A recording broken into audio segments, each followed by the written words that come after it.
Minasyaitonirrajim. Bismillahirrahmanirrahim. Assalamualaikum warahmatullahi wabarakatuh.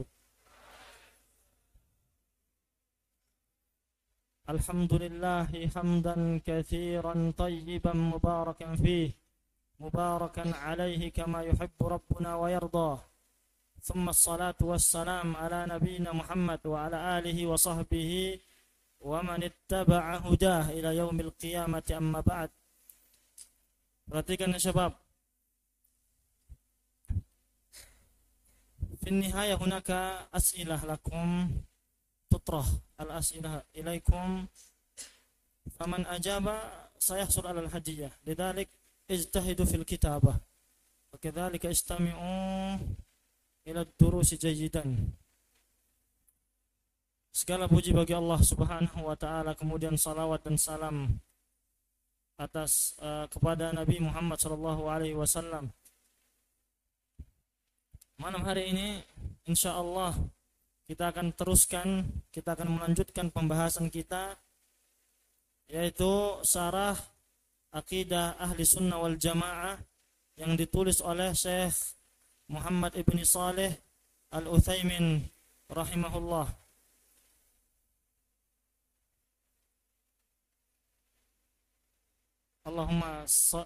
Allahumma sayyiban nafi'ah, mutirna bifadlillahi wa rahmatih, mutirna bifadlillahi wa rahmatih. Baik, sebelum kita masuk, kita ingin refresh dulu pelajaran yang telah lalu. Kita berhenti di masalah takdir, ya.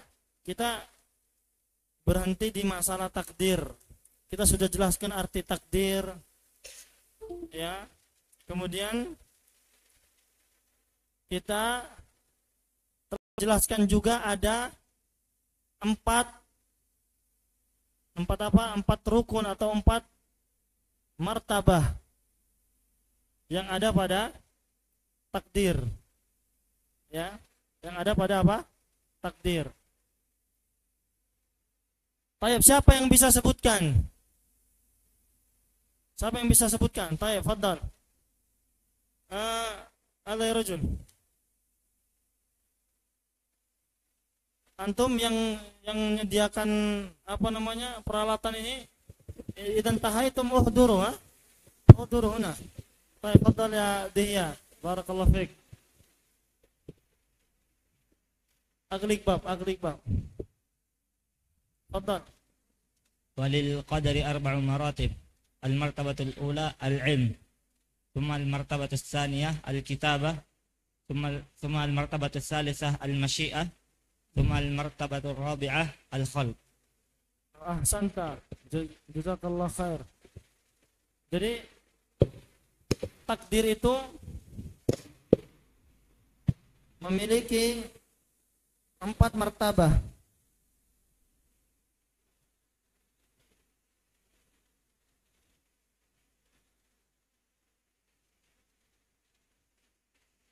Ya, memiliki 4 kedudukan, 4 rukun. Yang pertama adalah al-ilmu. Ya, jadi takdir itu anak-anak kelas SMP adalah sebuah keputusan, sebuah ketetapan yang ditentukan oleh Allah Subhanahu wa taala, kemudian dicatat di mana? Di Lauhul Mahfuz. Jadi adanya antum semua di Tobari ini itu sudah tercatat di Lauhul Mahfuz, sudah ditetapkan sama Allah 50.000 tahun sebelum diciptakannya langit dan bumi. Jadi seakan-akan sekarang ini Allah tinggal memutar kaset. Kemudian ketika kaset berhenti, maka meninggallah seseorang. Jadi yang pertama adalah martabah yang pertama adalah al-ilmu, yaitu bahwasanya Allah Tabaraka Ta'ala telah mengetahui, ya, sebelum ketetapan itu dicatat di Lauhul Mahfuz. Kemudian yang kedua, al-kitabah, kemudian Allah catat. Allah suruh pena, wahai pena, catat, tulis apa yang akan terjadi dari sekarang sampai hari kiamat. Jadi sudah ditulis kapan kamu matinya, kapan kamu menikah, kapan kamu punya anak, sudah ditulis sama Allah di mana? Lauhul Mahfuz. Paham ya? Kemudian yang ketiga, apa yang ketiga syabab? Al-masyiah. Al-masyiah yaitu kehendak Allah. Ya, masyiah Allah tabaraka taala. Kemudian yang keempat adalah al-khalqu, barulah Allah mencipta. Dan masyiah di sini maksudnya adalah masyiah atau kehendak yang berkaitan dengan perbuatan Allah tabaraka taala. Ya. Tayyib. Ahsan tayyidiyah. Barakallahu fikum. Siapa yang bisa ngulangi? Tayyib, Patur Pohan, ulangi coba. Maratibu 6, kam? Ada 4, arba'ah. Tayyib, al-ula, al-ilmu, al-kitabatu. Semua? Al-masyiah, semua? Al-khalqu. Jadi adanya antum Raisa sekarang atau ketika antum diciptakan oleh Allah itu melalui 4 tahapan ini. Yang pertama Allah catat dulu, Allah tetapkan, Allah mengilmui ya hal tersebut. Kemudian Allah catat bahwasanya akan lahir Raisa. Kemudian setelah itu apa? Ya, barulah Allah berkehendak dan Allah menciptakan Raisa. Itu tahapan-tahapannya. Ya. Jadi sebelum antum ada, nama antum sudah tertulis di Lauhul Mahfuz. Sudah ada Raisa. Akan lahir tahun sekian. Nanti SMP di Tobari sampai SMA. Lulus SMA sekolah di Madinah. Amin. Nah, sudah ditentuin. Atau sekolah di Libya, sudah tentuin. Atau S1-nya di Sudan, sudah ditentuin sama Allah Jalla Jalaluh. Nikah sama siapa, sudah tentuin. Sama janda anak 4 Zat. Anaknya 10, sudah tentuin sama Allah Jalla Jalaluh. Ya. Kapan ditentuinnya? 50.000 tahun sebelum diciptakan langit dan bumi. Baik, kita masuk ke pelajaran. Qala al-muallif rahimahullah, nafa'ana Allahu bi'ilmi fid dharain amin. Walakinnana ma'a dzalika aina? Laisa hadha ya syabab, khata. Baik, wa hadhihi al-maratibu, dan 4 tahapan ini, yaitu tadi ilmu Allah, kemudian al-kitabah, kemudian al-masyiah, kemudian al-khalqu. 4 tahapan ini, kata muallif, syamilatun, mencakup lima yakunu minallahi ta'ala nafsihi wa lima yakunu minal ibadi. Semua tahapan yang tadi 4 tadi itu semuanya mencakup perbuatan Allah dan perbuatan makhluk. Jadi yang dicatat itu bukan hanya perbuatan makhluk saja, tapi apa? Perbuatan Allah juga. Karena mencipta itu perbuatan siapa? Allah. Jadi jangan ada yang mengatakan yang dicatat itu cuman makhluk saja. Tidak. Akan tetapi yang dicatat juga apa? Perbuatan Allah tabaraka wa taala. Ya. Fa kullu ma yaqumu bihil ibad min aqwal, maka segala sesuatu yang manusia lakukan dari bertutur kata, dari amalan-amalan dari apa lagi? Dari perintah-perintah yang dia lakukan atau dari larangan-larangan yang dia tinggalkan, itu semuanya ma'lumatun lillah. Allah mengetahuinya. Wa maktubatun, dan dicatat semuanya di mana? Di Lauhul Mahfuz. Kemarin si Siregar dengan Saleh Fauzan baku hantam itu dicatat enggak? Dicatat. Sudah ada di Lauhul Mahfuz, jam sekian si Siregar dengan si Saleh berantem. Sudah ada di Lauhul Mahfuz. Ya, tangannya Siregar bengkak, sudah ada. Lengkap. Ya. Hari ini kalian hadir di majelis Ustaz Azmi ada juga dicatat sama Allah Tabaraka wa Taala. Ya. Semuanya, apapun yang terjadi, apapun itu apapun itu semua dicatat sama Allah Jalla Jalaluhu. Kok bisa Ustaz? Kita nggak bisa. Kenapa Allah bisa? Allah Maha segala-galanya. Ya. Kalau Ustaz ambil pasir, nak kami, bisa nggak kamu ngitungnya? Ustaz ambil pasir nih, bisa nggak kamu ngitungnya? Nggak bisa. Tapi kalau Allah bisa nggak? Bisa. Itulah ilmu Allah Subhanahu wa Ta'ala. Bisa nggak?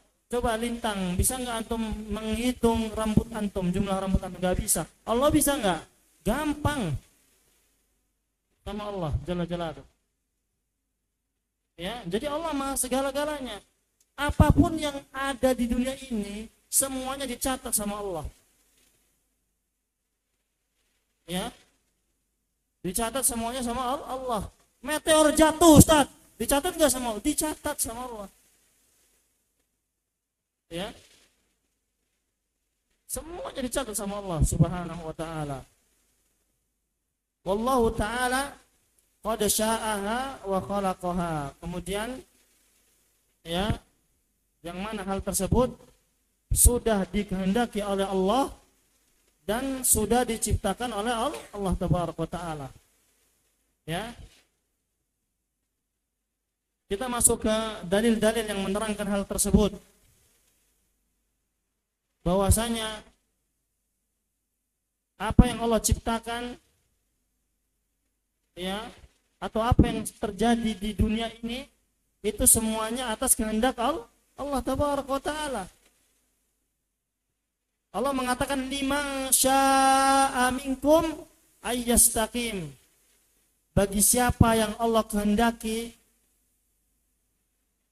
dia untuk istiqamah. Jadi apapun yang terjadi di dunia ini semuanya atas kehendak Allah. Tidak ada yang di luar kehendaknya.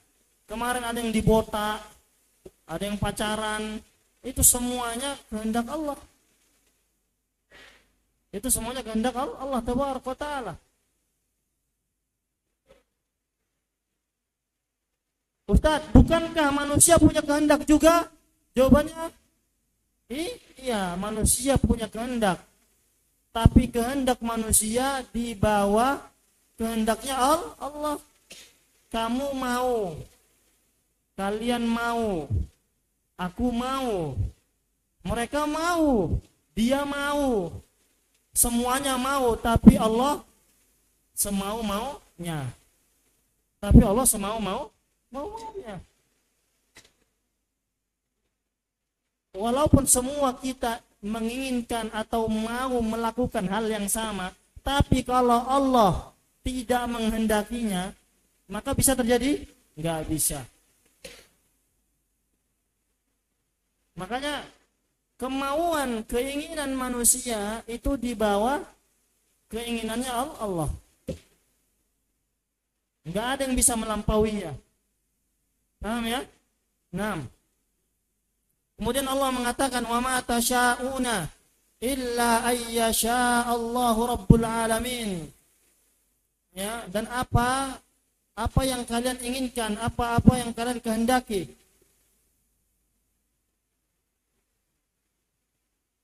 tidaklah akan terjadi kecuali atau sampai Allah berkehendak. Ya. Sampai Allah berkehendak. Jadi keinginan manusia di bawah keinginannya Allah tabaraka wa taala, di bawah kehendaknya Allah. Ya, dia besok, Ustaz, anak besok mau nikah. Anak mau pergi ke Bandung, Ustaz, anak mau nikah. Tapi Allah berkehendak lain. Allah wafatkan dia sebelum dia sampai ke Bandung. Ya, dan ini menunjukkan bahwasanya kehendak manusia dia mau nikah tadi itu di bawah kehendaknya Allah tabaraka taala. Makanya kalau menginginkan sesuatu berdoa sama Allah supaya Allah kehendaki. Supaya apa? Allah kehendaki. Baik.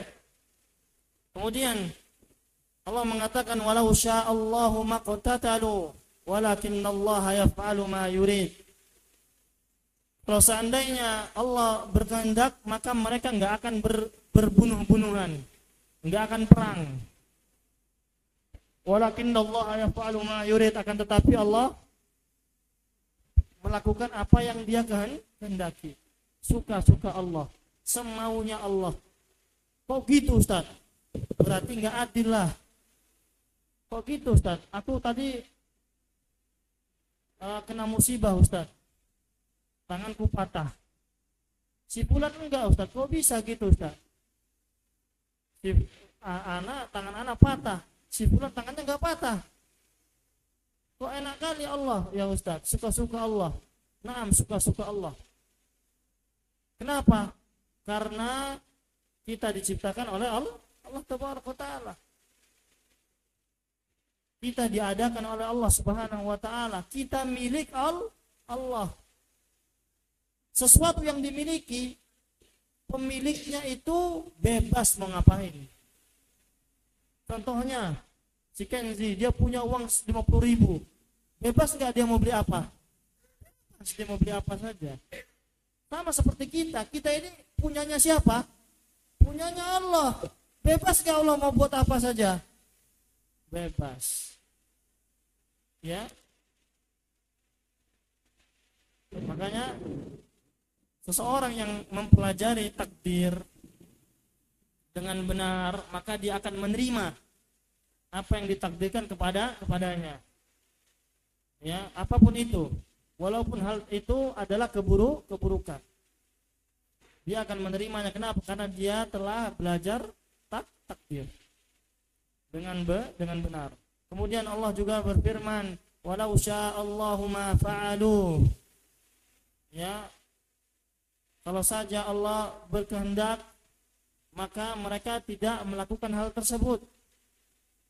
Fadharhum wa ma yaftarun, maka tinggalkanlah mereka dan apa yang mereka adakan. Ya. Kemudian Allah mengatakan wallahu khalaqakum wa ma ta'malun. Ini ayat ini menunjukkan Allah menciptakan apa yang ada di bumi ini atau di alam semesta ini. Allah mengatakan wallahu khalaqakum wa ma ta'malun.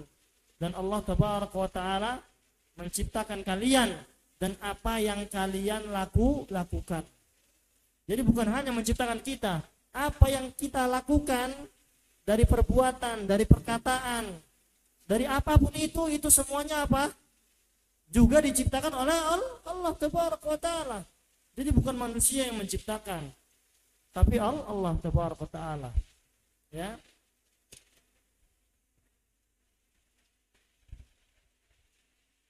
Baik.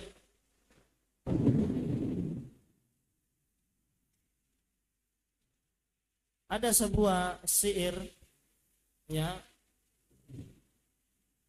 bait syair ini bisa kalian hafal untuk mengingat tahapan-tahapan takdir tadi. Antum catat, ya, ilmun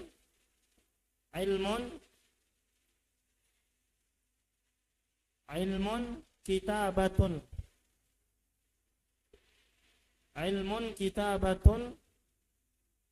maulana masyiatuhu. ilmun kitabatun maulana masyiatuhu wa khalquhu ilmun kitabatun maulana masyiatuhu wa khalquhu wa huwa ijadun wa khalquhu wa huwa ijadun wa takwinu wa khalqun wa huwa ijadun wa khalquhu wa huwa ijadun wa takwinu. Kita ulangi, ilmun kitabatun maulana masyiatuhu wa khalquhu wa huwa ijadun wa takwinu. Bait syair ini dihafal. Inilah tahapan-tahapan takdir. Ilmun kitabatun maulana masyiatuhu wa khalquhu wa huwa ijadun wa takwinu wa huwa ijadun wa takwinu. Tayyib, ilmun kitabatun masyiatuhu wa khalquhu, berarti 4. Wa khalquhu yaitu ijadun wa takwinu. Tayyib.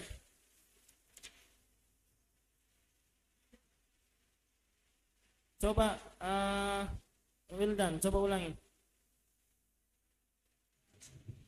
Ilmun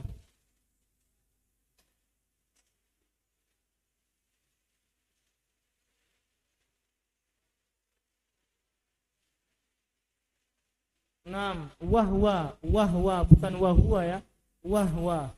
Wahwa hanya sukun.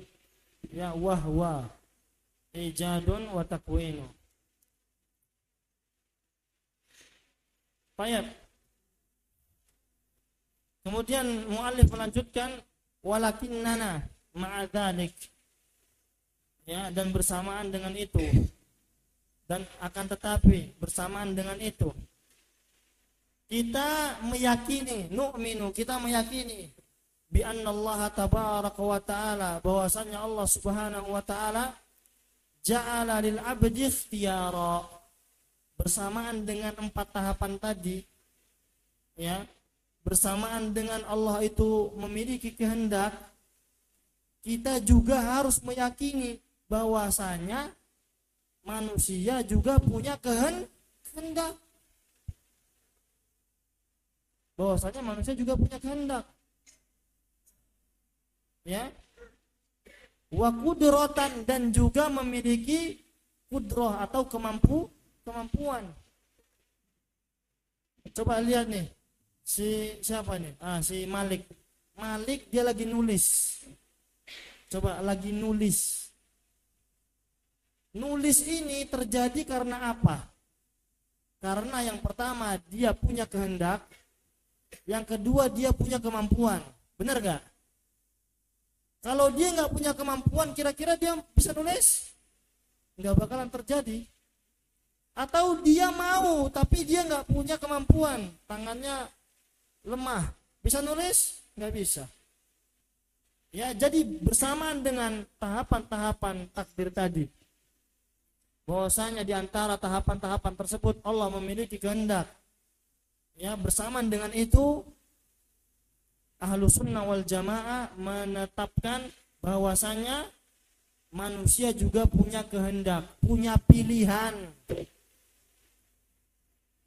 Ya, ketika seorang bermaksiat, tentunya sebelum dia berbuat maksiat, dia dihadapkan dengan 2 hal. Yang pertama, dia meninggalkan maksiat tersebut, atau yang kedua, dia melakukan maksiat tersebut. Kemudian dia pilih, benar gak? Dia pilih, dia melakukan maksiat. Ya, dan terjadinya maksiat, maka terjadinya maksiat tersebut itu dikarenakan 2 hal. Yang pertama, dia menginginkannya, menghendakinya, dan yang kedua apa? Dia mampu. Paham? Dia mampu. Jadi manusia punya kehendak. Manusia juga punya kemampuan. Jadi salah kalau ada orang yang mengatakan bahwasanya manusia ini itu dipaksa oleh Allah Subhanahu wa taala. Manusia enggak punya kehendak. Semua yang dilakukan manusia dipaksa sama Allah. Kalau begitu enak banget. Kalau begitu ngapain diciptakan neraka? Ngapain diciptakan neraka dan surga? Atau surga dan neraka? Kalau seandainya kita dipaksa semuanya sama Allah. Dan kalau seandainya kita dipaksa sama Allah, tentunya orang-orang yang suka mencuri, suka berzina, dia nggak mau disalahkan. Dia akan mengatakan, kenapa kamu berzina? Kenapa kamu mencuri? Lah, aku kan dipaksa sama Allah.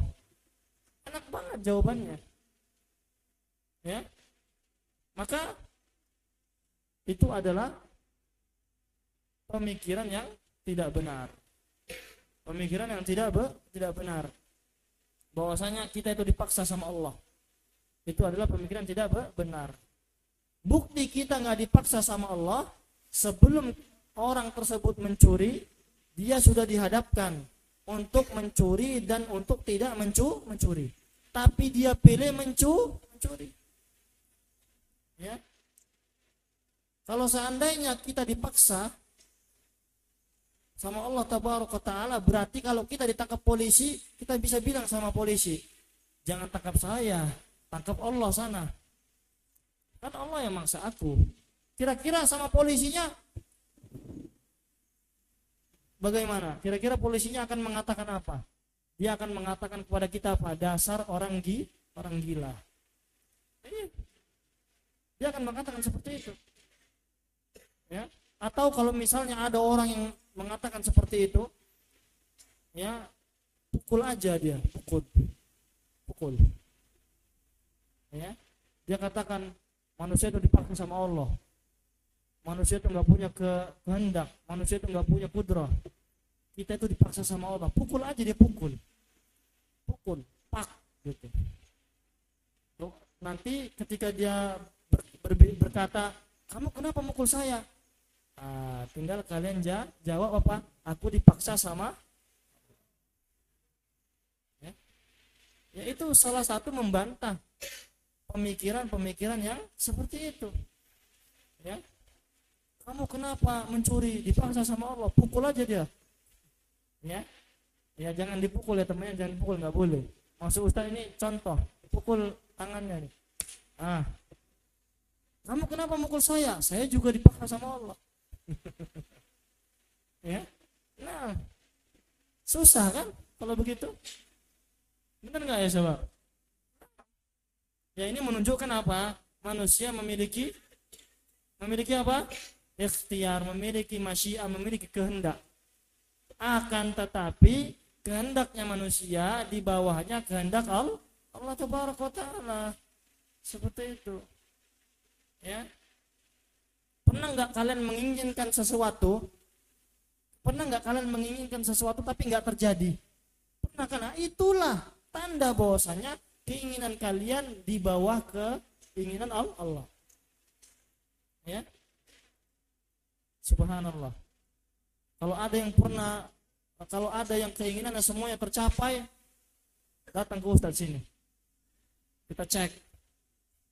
Ya nggak mungkin keinginan semua tercapai. Itu salah satu tanda bahwasanya apa? Keinginan kita atau kehendak kita di bawah kehendaknya Allah Tabaraka Ta'ala. Bahkan pernah kita sudah menyiapkan dengan matang, benar nggak? Sesuatu yang ingin kita kerjakan sudah kita siapkan dengan matang, tapi ternyata gagal. Tapi ternyata nggak terjadi. Kenapa? Karena Allah berkehendak lain. Ya. Sudah jelas si fulan mau bangun rumah harga 5M. Nggak taunya ketika ingin bayaran dibuka kopernya, uangnya sudah dimakan tikus. Ya, jadi nggak dia bangun rumah? Nggak jadi. Kenapa? Allah belum berkehendak. Maka masyiatullah, masyiatul khalqi tahta masyiatillah. Kehendak manusia, kehendak makhluk di bawah kehendaknya Allah Tabaraka Ta'ala. Paham ya? Nah, baik. Bima yakunul fi'lu, dengan keduanya lah, dengan kehendak dan kemampuan tersebutlah terjadinya perbuatan seorang hamba.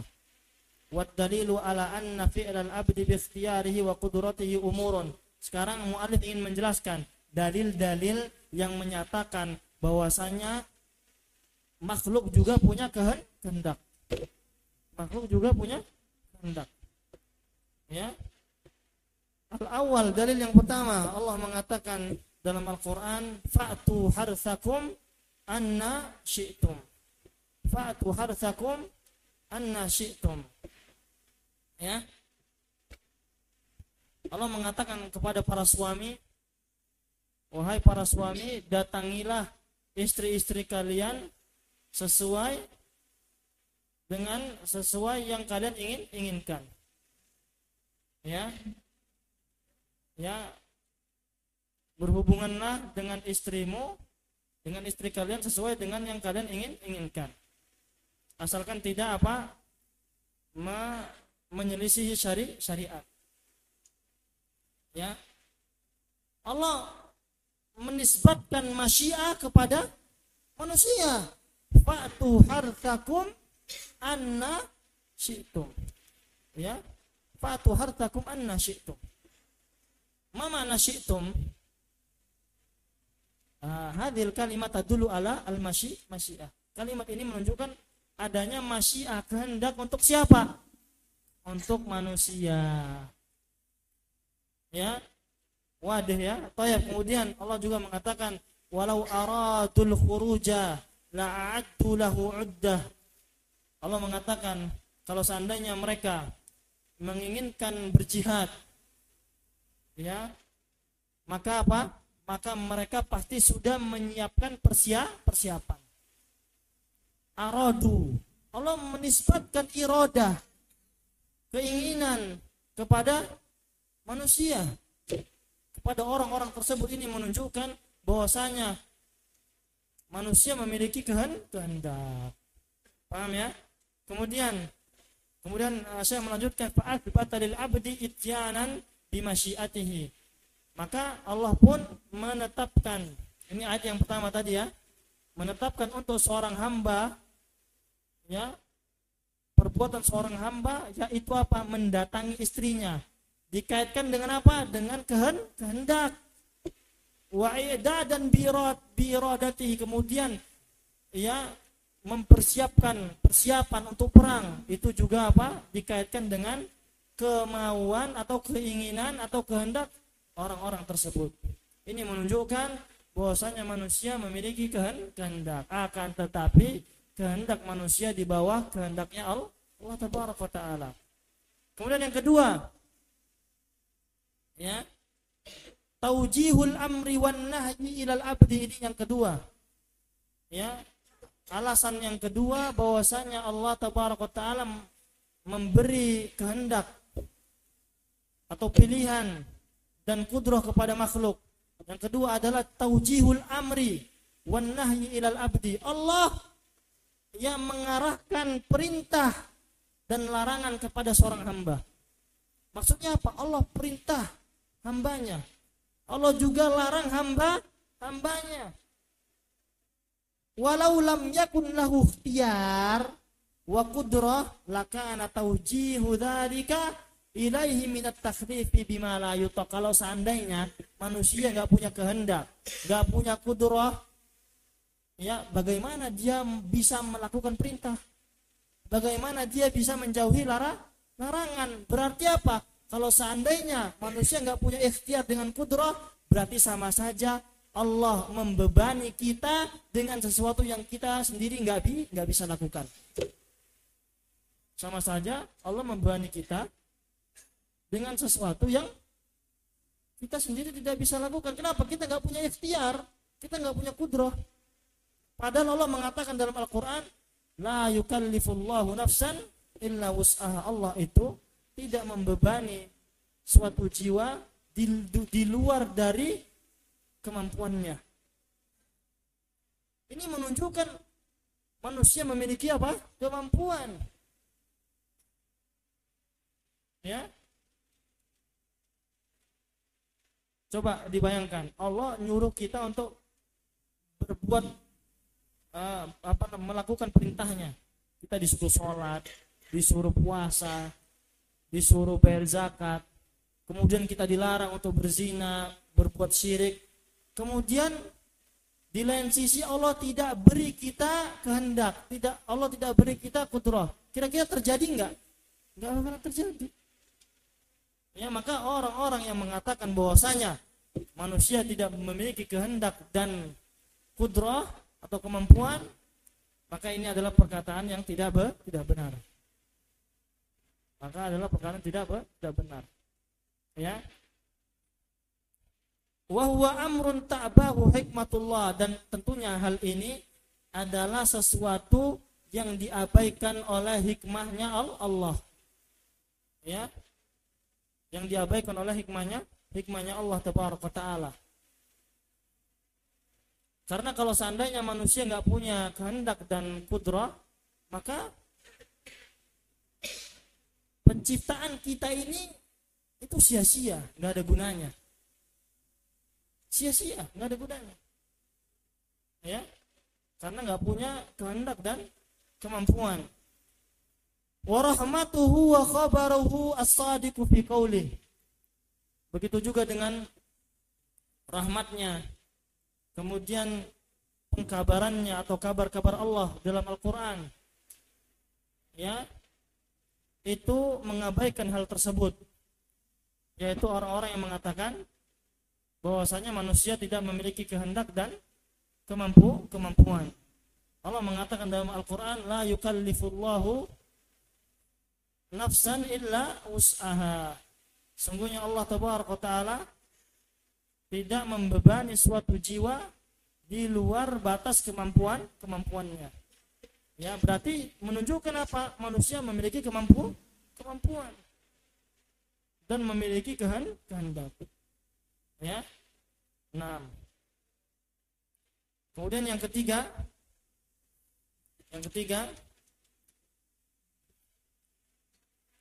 di antara alasannya juga yang ketiga adalah madhul muhsini ala ihsanih wa dhammul musii ala isaatih. Adanya orang yang memuji orang yang berbuat baik. Kalau seandainya manusia dipaksa,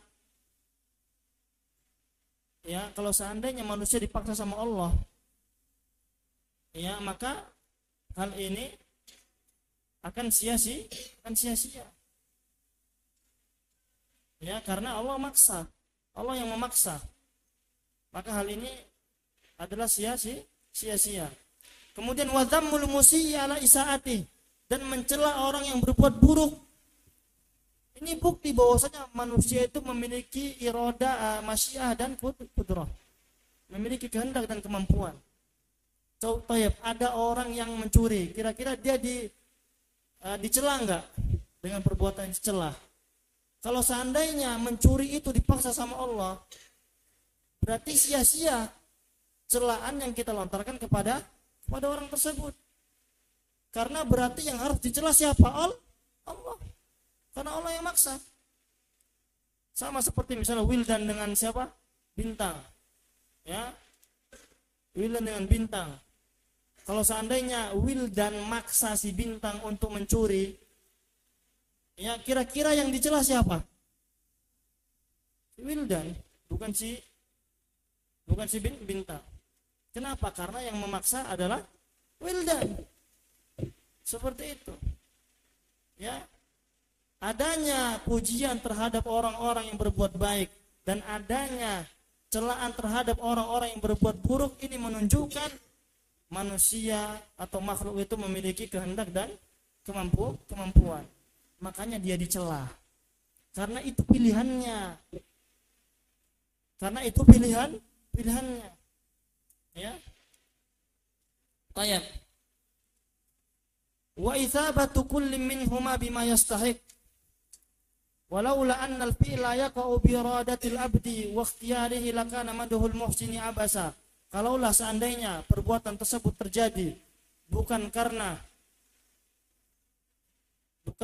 keinginannya dan kehendaknya, ya, maka Nggak ada gunanya memuji orang yang berbuat baik tersebut. Karena ternyata bukan pilihannya. Ternyata Allah yang maksa dirinya. Maka Allah lah yang seharusnya kita puji. Ya. Maka ini adalah pemikiran yang salah. Wa uqubatul musii dzulma. Wallahu ta'ala munazzahun anil abathi wal zulmi. Begitu juga dengan celaan tadi. Kalau seandainya ya kita mencela seseorang yang enggak punya kehendak, ya, maka itu juga adalah sebuah kezaliman. Ya, seperti tadi Wildan dengan Bintang. Bintang disuruh untuk nyuri. Kemudian yang kita hukum si Bintang. Padahal si Bintang dipaksa sama Wildan untuk mencuri. Ya, kalau seandainya yang kita hukum si Bintang, maka itu adalah kezaliman. Itu adalah kezaliman. Yang benar yang dihukum siapa? Wildan. Ya. Makanya di dalam masalah kehendak ini yang benar adalah bahwasanya manusia memiliki kehendak dan kemampuan untuk melakukan sesuatu. Ya. Kalaulah seandainya kemampuan dan kehendak tersebut tidak ada, maka manusia nggak boleh dipuji dan juga nggak boleh dicela. Kenapa? Karena bukan perbuatan. Karena perbuatannya lah dia dipuji dan dia dicela. Karena perbuatannya lah dia bisa dipuji dan dia juga bisa dicela. Karena pilihannya lah sehingga dia bisa dipuji dan juga bisa dicela.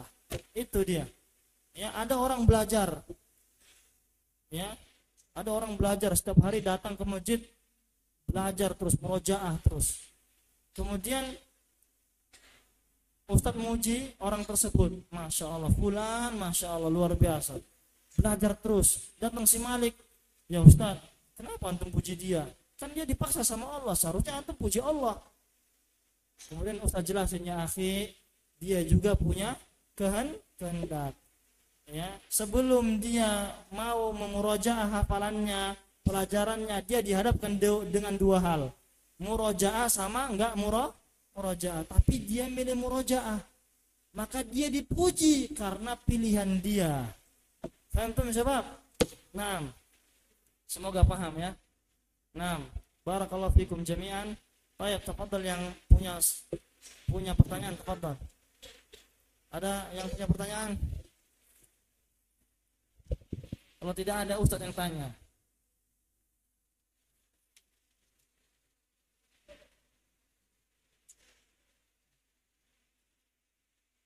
Tafadhal yang ada pertanyaan.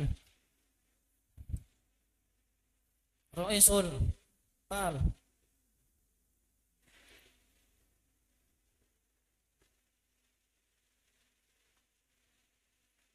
Ya Roisul, as-soal muwajjahun ilaik. Coba sebutkan ya tahapan-tahapan takdir.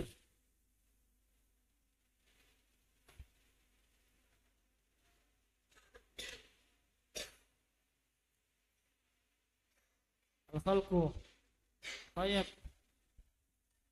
Apa maksud dari al-masyiah? Kehendak. Apa tadi? Kehendak yang berkaitan dengan perbuatan Allah Tabaraka Ta'ala. Au al-masyiah al-muqarinah lil fi'li. Ya, itu maksud dari masyiah di sini. Baik. Ijlis, Masya Allah, mumtaz. Ini siapa? Namanya siapa? Anta. Diri. Baik. Coba sebutkan satu alasan kenapa ya manusia itu dikatakan memiliki kehendak. Apa alasannya?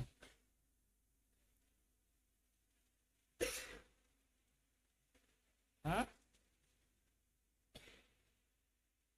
Yang terakhir tadi adanya celaan dan pujian terhadap apa yang dia pilih atau yang dia kehendaki.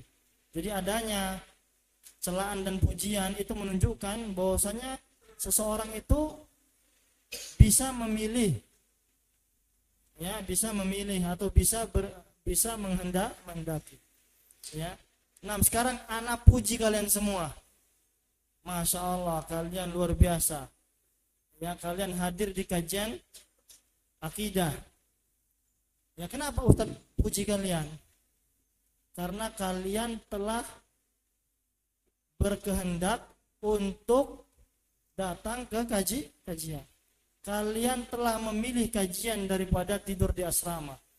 Kalian lebih memilih kajian daripada ngumpet di WC atau di UKP atau di gudang depan rumah Ustaz Azmi. Ya, maka Ustaz puji kalian. Kira-kira kalian layak nggak dapat pujian? Layak. Atau Allah yang harus dipuji? Ya. Maka jawabannya, ya, apa jawabannya? Dua-duanya mendapat pujian. Seperti itu. Ya. Baik. Pertanyaan selanjutnya. Anta takifa atau nihaya? Mana? Ayub, kif ya rajul.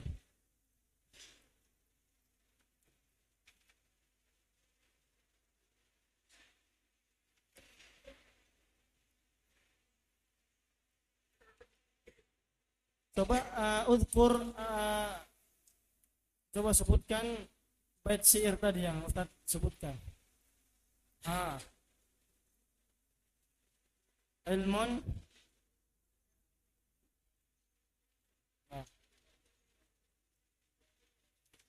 mumtaz, tulis. Tayeb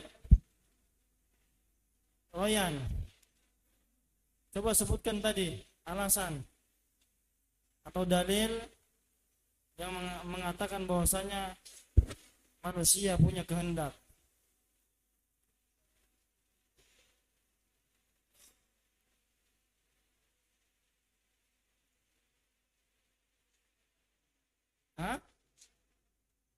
Walau sya'allahu maqtatalu. Tayeb, mana? Sisi pendalilannya mana? Walau sya'allahu maqtatalu. Ya.